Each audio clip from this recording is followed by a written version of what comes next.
informé l'opposition nationale et internationale du rejet de dossiers de candidature du parti d'opposition constructive Foscori pour le développement du Bénin FCDB aux élections communales, municipales et locales de mai 2020. Voilà l'ossature de la conférence de presse tenue ce jeudi 9 avril par Soumanou Toleba, président du parti. Face à ce rejet, les responsables militants et sympathisants du parti sont sans voix mais restent objectifs. Cette décision a eu l'effet de tonnerre sur les militantes et les militants, les sympathisants et les responsables de notre jeune formation politique. Les nombreuses marques de compassion reçues par divers canaux de communication et sous différentes expressions en témoignent. Elles confirment la profonde déception que les amis et les membres de notre parti ont légitimement ressentie. Aussi, notre parti, en sa qualité d'opposition constructive, responsable, prend-il acte de cette décision historiquement lourde?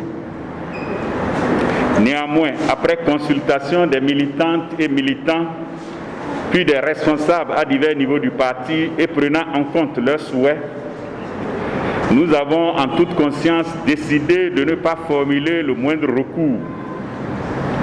Nous avons pris cette décision pour laisser le processus électoral se poursuivre sans entrave de notre fait et dans les conditions les moins regrettables possibles pour notre expérience démocratique.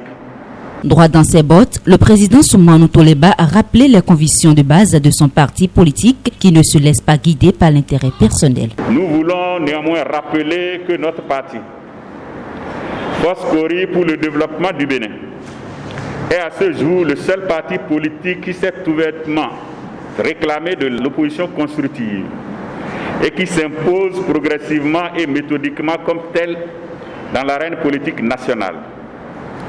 Ici et maintenant, nous réaffirmons solennellement ce choix politique et prenons l'engagement d'y rester courageusement fidèles à nos idéaux. Notre ligne politique de parti d'opposition constructive est très exigeante.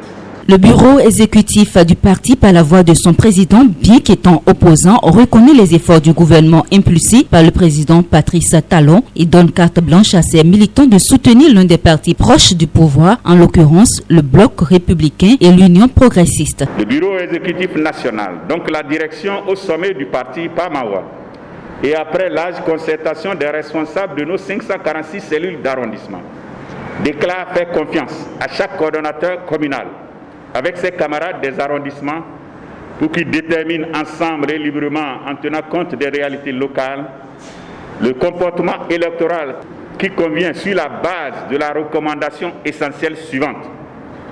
Soutenir aveuglément, non, pas un parti politique, mais les femmes et les hommes en lice dans leur circonscription électorale, capables de relever les défis majeurs d'aujourd'hui et de demain dans leur localité, en donnant davantage respectivement au Bloc républicain BR et à l'Union progressiste UP en vue de saluer les efforts et de soutenir les résultats positifs palpables des 4 ans de gestion du pays par l'actuel président de la République, même si tout n'est pas encore rose.